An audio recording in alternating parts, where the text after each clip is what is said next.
Elon Musk और Donald Trump के immigration पर रीसेंट बयानों के कारण अमेरिका में भारतीय मूल के लोगों पर एक नस्ल भेदी बहस छिड़ी हुई है। इंडियंस को डिपोर्ट किया जाए, ये मांग उठाई जा रही है। An Indian American lawmaker called out this racism. Look at the replies on his post. I'm quoting some of them. Go back to your third world country and fix the policies there. Oh wait, they don't even have policies. और इस बहस में आप जितना सोच सकते हैं ना, उससे भी अधिक बुरे शब्द भारतीयों के बारे में प्रयोग किए जा रहे हैं अमेरिकन के द्वारा। And then the next thing you know, you're with some fat, fupa, stinky, like disgusting, cow dung ridden, dot head Indian that will never assimilate into your culture ever. They brush their teeth with this stuff. They eat soup that's this stuff. They're disgusting, parasitic people. परंतु भारतीय मूल के लोगों पर यह प्रहार America के लिए बेहद घातक है, जिसे मस्क और ट्रंप की राजनीति इग्नोर कर रही है। America has a secret weapon. That secret weapon is the H-1B.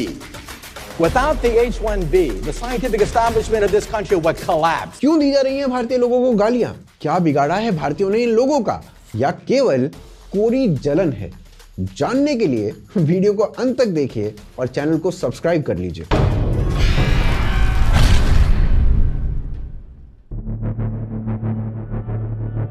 America में अचानक से भारत विरोधी आवाजें उठने लगी हैं। अमेरिकी मीडिया पर ओपनली भारतीयों को पैरासाइट से लेकर ना जाने क्या क्या बोला जा रहा है। Cockroaches and parasites wiping cow dung on their face and then like sleeping with white men's wives, you know, because well, he's a doctor and I could have a better life over here, you know. And then the next thing you know, you're with some fat, fupa, stinky, like disgusting, cow dung ridden, dot head Indian that will never assimilate into your culture ever. They brush their teeth with this stuff. They eat soup that's this stuff. They're disgusting, parasitic people. पता नहीं भाई साहब की पत्नी कौन से भारतीय doctor के साथ सो गई जो इतनी पीड़ा है भाई साहब को।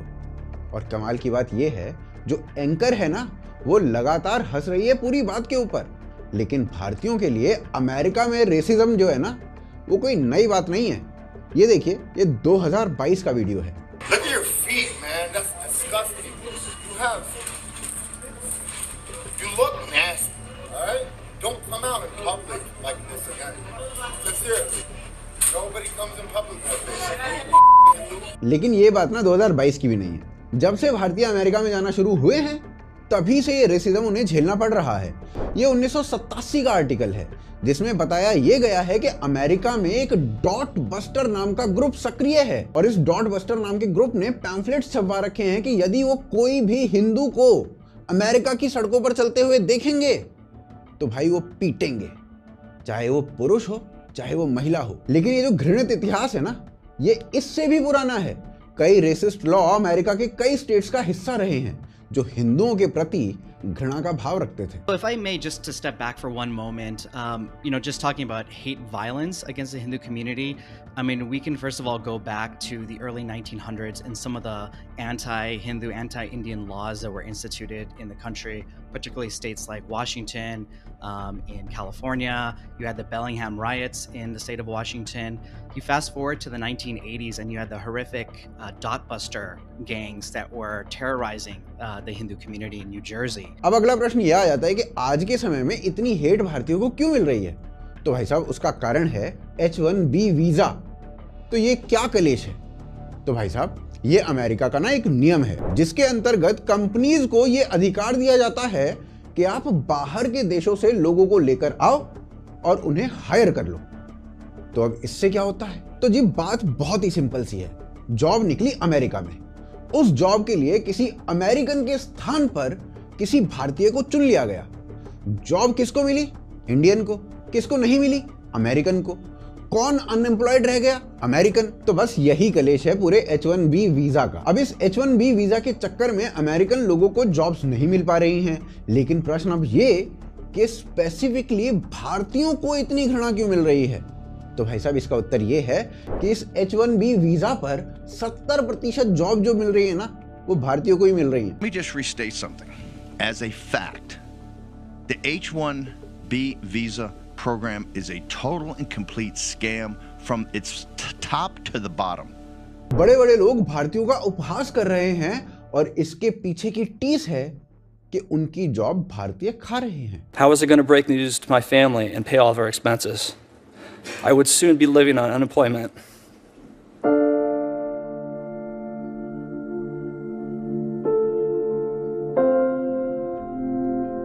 Your jobs have been given over to a foreign workforce. In the meantime, you will be training your replacements until your jobs are 100% transferred over to them. पिछले ही वर्ष का डेटा बताया जा रहा है कि मात्र 30 कंपनीज ने लगभग 84,000 नेटिव अमेरिकन को निकाल दिया और उनके स्थान पर 34,000 फॉरेन वर्कर्स को ले लिया। डिज्नी भी अमेरिकन को निकालकर दूसरे देशों के लोगों को हायर कर रही है और फिर यही काम टेस्ला ने भी किया, जो कि इलॉन मस्क की कंपनी है। तो भाई मूलभूत बात करते हैं, किसी भी देश का पहला कर्तव्य यही होता है कि वो अपने देश के लोगों का भला सोचे और उसके बाद में दूसरे देश के लोगों पर परोपकार करे। नहीं, जैसे हम अपने घर के लोगों के बारे में पहले सोचेंगे और उसके बाद दान आदि के बारे में सोचेंगे। या फिर इसे भारतीयों के एग्जाम्पल से समझ सकते हैं, पहले भारतीयों का पेट भरा जाए तब जाके रोहिंग्याओं को आश्रय दिया जाए। ऐसा ही पॉइंट हम रखते हैं ना। तो इसीलिए ना बहुत सारे अमेरिकन लोग कहते हैं कि H1B वीजा को खत्म कर दिया जाए और अमेरिकन पर ही फोकस किया जाए। तो भाई क्या परेशानी है H1B वीजा को खत्म करने में? तो देखिए भाई, बात इतनी सिंपल होती तो क्या ही बात थी। यदि आज अमेरिका खड़ा हुआ है ना, चल रहा है ना, तो उसका कारण भी H1B वीजा ही है। America has a secret weapon. That secret weapon is the H1B. Without the H1B, the scientific establishment of this country would collapse. Forget about Google. Forget about Silicon Valley. There would be no Silicon Valley without the H1B. And you know what the H1B is? It's the genius visa, okay? You realize that in the United States, 50% of all PhD candidates are foreign-born. At my system, one of the biggest in the United States, 100% of the PhD candidates are foreign-born. और ये जिस मनुष्य को अभी आपने सुना है ना, ये कोई ऐसे ही फुद्दू-उद्दू आदमी नहीं है। ये अमेरिका का फिजिसिस्ट मिशियो काकू है। तो ये भाई साहब कह रहे हैं कि अमेरिका का स्ट्रक्चर उसी दिन कोलैप्स हो जाएगा जिस दिन अमेरिका ने H1B वीजा को बैन कर दिया। The United States is a magnet sucking up all the brains of the world, but now the brains are going back. They're going back to China. They're going back to India. And people are saying, oh my God, there's a Silicon Valley in India now. Oh my God, there's a Silicon Valley in China. Duh. फिर Donald Trump, वो भाई साहब भी कह रहे हैं कि H1B visa के विरोधी नहीं है वो बिल्कुल भी, उसे बैन नहीं किया जा सकता। हाँ, कुछ रिफॉर्म्स की आवश्यकता है। अब ये सभी लोग ऐसा क्यों कह रहे हैं, तो इसे ना हम ढंग से विस्तार में अगले अध्याय में समझेंगे। लेकिन अभी ये समझते हैं कि जिस प्रॉब्लम से अभी अमेरिका गुजर रहा है, उस प्रॉब्लम का सॉल्यूशन इलॉन मस्क ने क्या सुझाया है। तो भाई साहब, इलॉन भैया ये कह रहे हैं कि जिन भी लोगों को H1B वीजा पर हायर किया जाता है, उन लोगों को एक मिनिमम वेज प्रॉमिस की जाती है कि ये मिनिमम वेज आपको अमेरिका में जाकर काम करने के लिए मिलेगी ही मिलेगी। फिर उनका आगे ये कहना है कि जो अमेरिकन कंपनी यदि किसी अमेरिकन को हायर करती है एक जॉब के लिए, तो उस अमेरिकन को उसे अधिक सैलरी देनी पड़ती है, क्योंकि अमेरिकन के लिए जो मिनिमम वेज है वो अधिक फिक्स की गई है। अब ऐसे में कंपनीज क्या करती हैं, वो बेसिकली आवश्यकता से अधिक H1B वीजा पर काम करने वाले लोगों को बुला लेती हैं और ऐसा करने से नेटिव अमेरिकन को एम्प्लॉयमेंट कम मिलता है और बाहर के लोगों को ज्यादा एम्प्लॉयमेंट मिल जाता है। तो इससे बचने के लिए मस्क भैया कह रहे हैं कि अमेरिका को H1B वीजा पे आने वाले लोगों की जो मिनिमम वेज है, या तो उसे अमेरिकन के बराबर कर दो या फिर उनसे भी अधिक कर दो, और जितने लोगों को H1B वीजा पर कंपनी बुलाती है उसी के अनुसार थोड़ा सा टैक्स कंपनी के ऊपर भी लगा दो। अब इससे क्या होगा, इससे बेसिकली ये होगा कि H1B वीजा पर लोगों को हायर करना एक्सपेंसिव हो जाएगा और अब ना कंपनी पहले नेटिव्स को जॉब देगी और उसके बाद H1B वीजा पर लोगों को बुलाएगी। अब सुपरफिशियली देखें ना तो इलॉन भैया का ये आइडिया ठीक लगता है, लेकिन इसमें कई मेजर प्रॉब्लम्स हैं जिसे ना अगले अध्याय में समझते हैं। आज अमेरिका में एक और डोनाल्ड ट्रंप भारतीयों की प्रशंसा करते नहीं थक रहे हैं और दूसरी ओर भारतीयों के प्रति घृणा दिखना कॉमन सा हो गया है वहां पर। इस घृणा के पीछे ना दो कारण हैं, एक भारतीयों का तो सफल होना और दूसरा अमेरिकन को जॉब कम मिलना।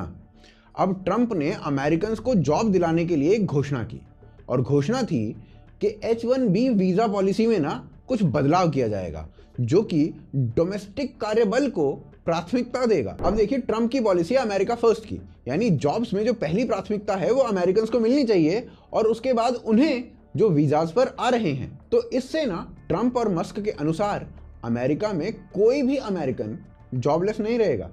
And under my plan, American workers will no longer be worried about losing your jobs to foreign nations. Instead, foreign nations will be worried about losing their jobs to America.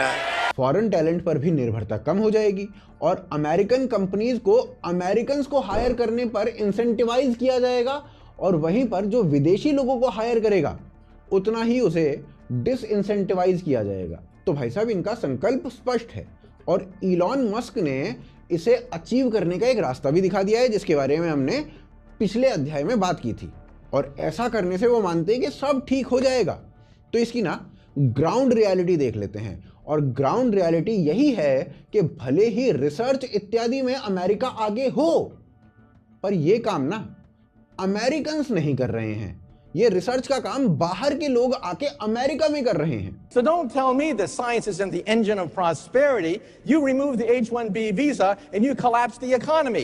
In Wall Street Journal, editorialized against a congressman who wanted to ban the H-1B, saying they'll take jobs away from the American people.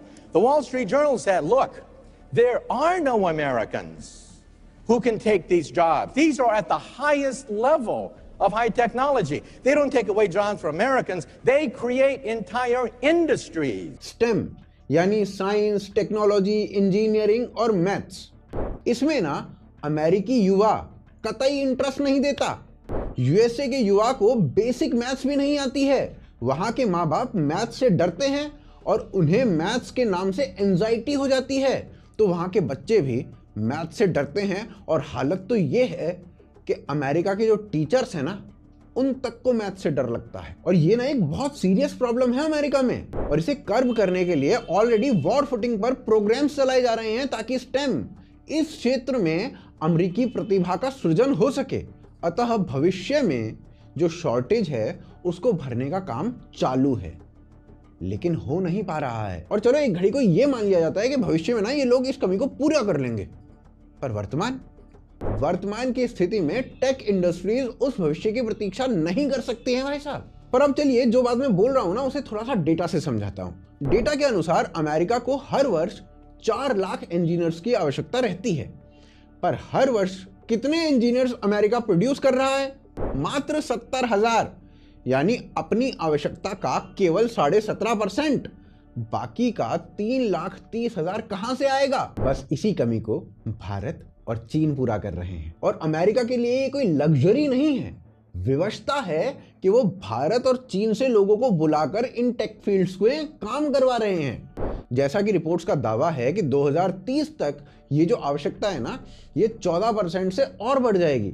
कहां से पूरा करेंगे ये companies इस 83% की workforce की कमी को? ये कमी पूरी की जाती है H-1B वीजा से, लेकिन अब आप उनकी मिनिमम वेज को बढ़ा दोगे तो नुकसान किसका होगा? कंपनी का। चलिए इसे और ढंग से और डेटा के साथ समझते हैं। टेक इंडस्ट्रीज में 56 लाख जॉब्स हैं अमेरिका में और इस फील्ड में मैथ्स की रिक्वायरमेंट होती है, टेक्नोलॉजी की रिक्वायरमेंट होती है और ये फील्ड अमेरिकन्स ऑप्ट ही नहीं करते हैं। तो बताओ कहां से पूरी कर देंगे इस कमी को? However, the information revolution has a weakness, and the weakness is precisely the educational system. The United States has the worst educational system known to science.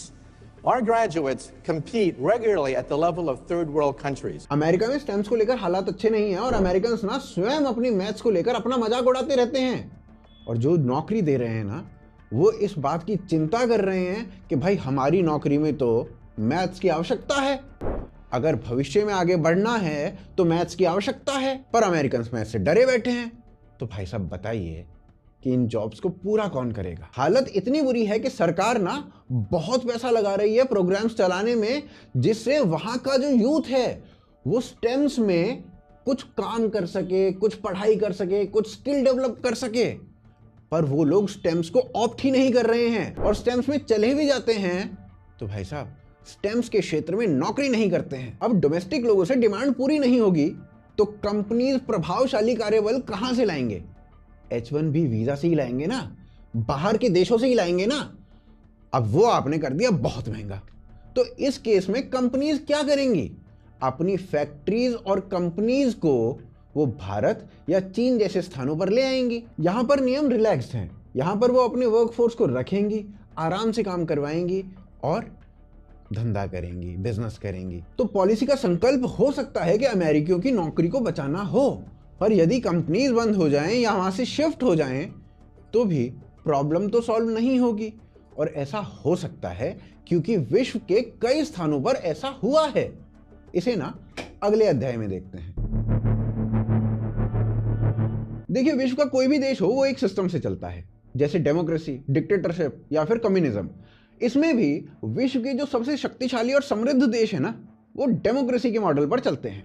और अधिकांश डेमोक्रेसीज में आर्थिक व्यवस्था जो होती है ना, वो कैपिटलिज्म या फिर मार्केट इकोनॉमी पर चलाई जाती है। और अमेरिका इस कैपिटलिज्म यानी पूंजीवाद का गढ़ रहा है हमेशा से। ये पूंजीवाद उत्पादन करता है और उस उत्पादन को करने के लिए लोगों की आवश्यकता होती है। उत्पादन बिकता है तो पैसा बनता है, जिससे नौकरियां पैदा होती हैं और ये नौकरियां ही लोगों के जीवन को सरल बनाती हैं। फिर इसी उत्पादन और नौकरियों पर टैक्स लगाकर देश चलते हैं, सड़कें बनती हैं, विकास होता है। बेसिक सा सिंपल सा प्रोसेस है। यहां से ये तो स्पष्ट है कि पूंजीवाद बड़े काम की चीज है, पर इस पूंजीवाद के कोर में एक और चीज भी होती है, पैसा कमाने का लालच। ये पैसे का जो मोटिवेशन है, यही व्यापारियों को कंपनीज खोलने के लिए मोटिवेट करता है। और इसी पैसे को कमाने या बचाने के लिए बड़ी बड़ी कंपनीज कॉस्ट कटिंग करती हैं। पैसा बचाने का एक और तरीका होता है चीप लेबर। पर अब यदि आप उन्हीं कंपनीज को ये कह रहे हो कि जिन भारतीय मूल के लोगों को कम पैसों में आप नौकरी दे रहे हैं, जिन्हें अमेरिकन कई गुना अधिक पैसों में करते हैं, उन्हीं भारतीयों को डबल पैसे दो, तो ऐसी कंडीशन में एक कैपिटलिस्ट कंपनी क्या करेगी? सोचने वाली बात है। वो अपना पैसा बचाने के लिए उस कंट्री में अपने सेटअप को मूव कर देगी जहां उसे सस्ते एम्प्लॉयज मिल रहे होंगे। बहुत सिंपल सा लॉजिक है।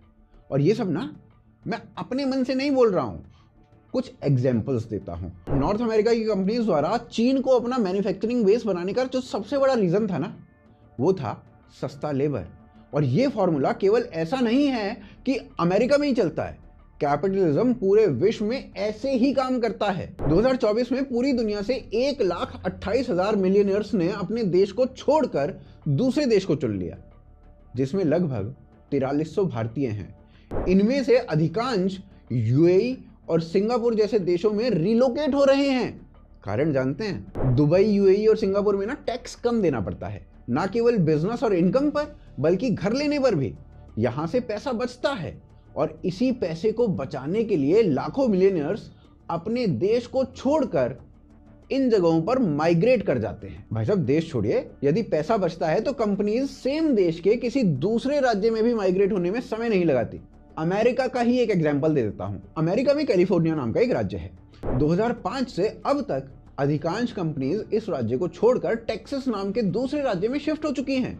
अगर नंबर्स की बात करें तो 237 से अधिक कंपनीज कैलिफोर्निया को छोड़ चुकी हैं किसी दूसरे राज्य में जाने के लिए।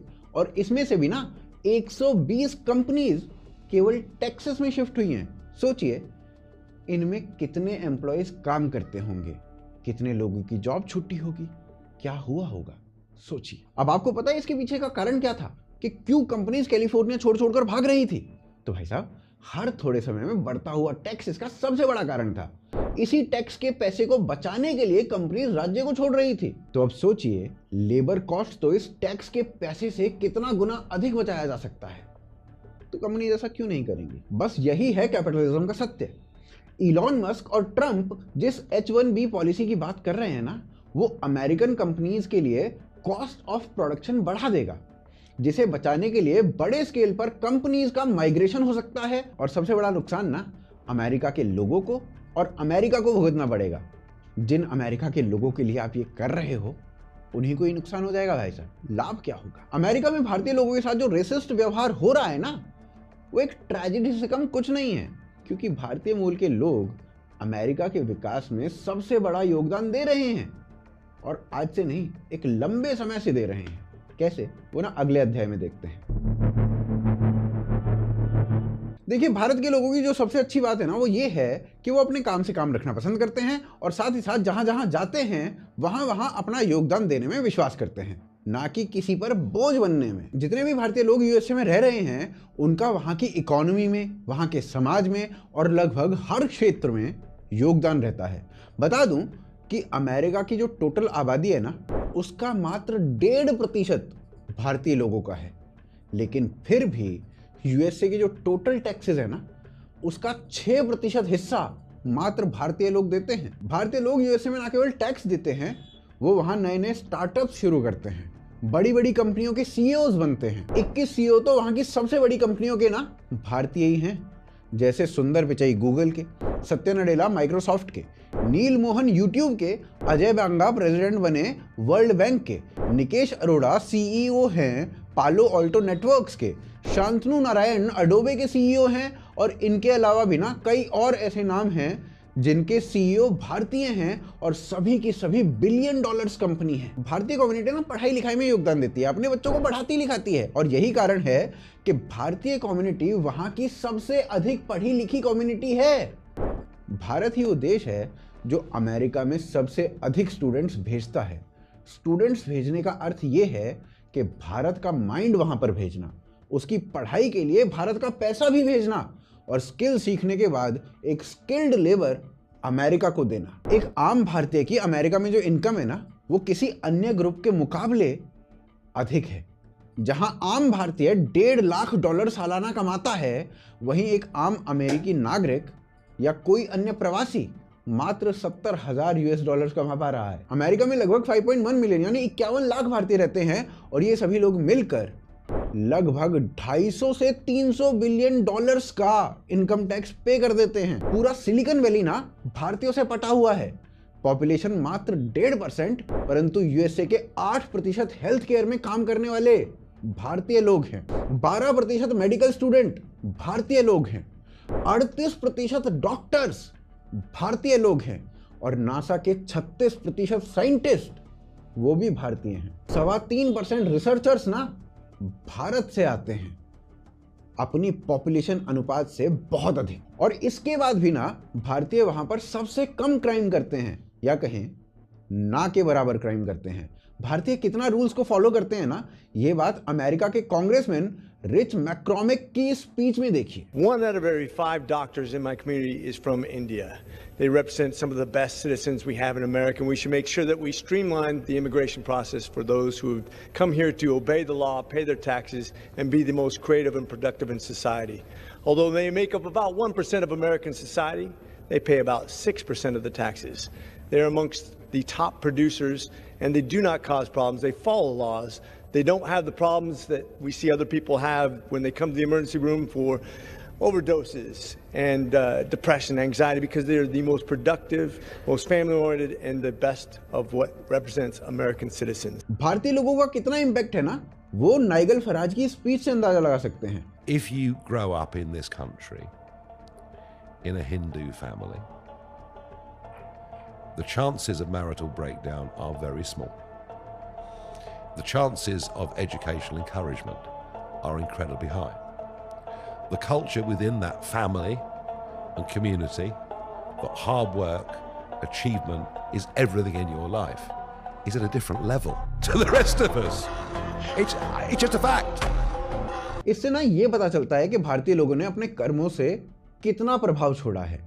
अमेरिका के 8% स्टार्टअप, उनके जो सीईओ है ना, वो भारतीय ही हैं। This is a crazy statistic, guys, about Indian parents. Did you know Indian immigrants, like from India, they're the highest earners in America. They make $120 per year, okay?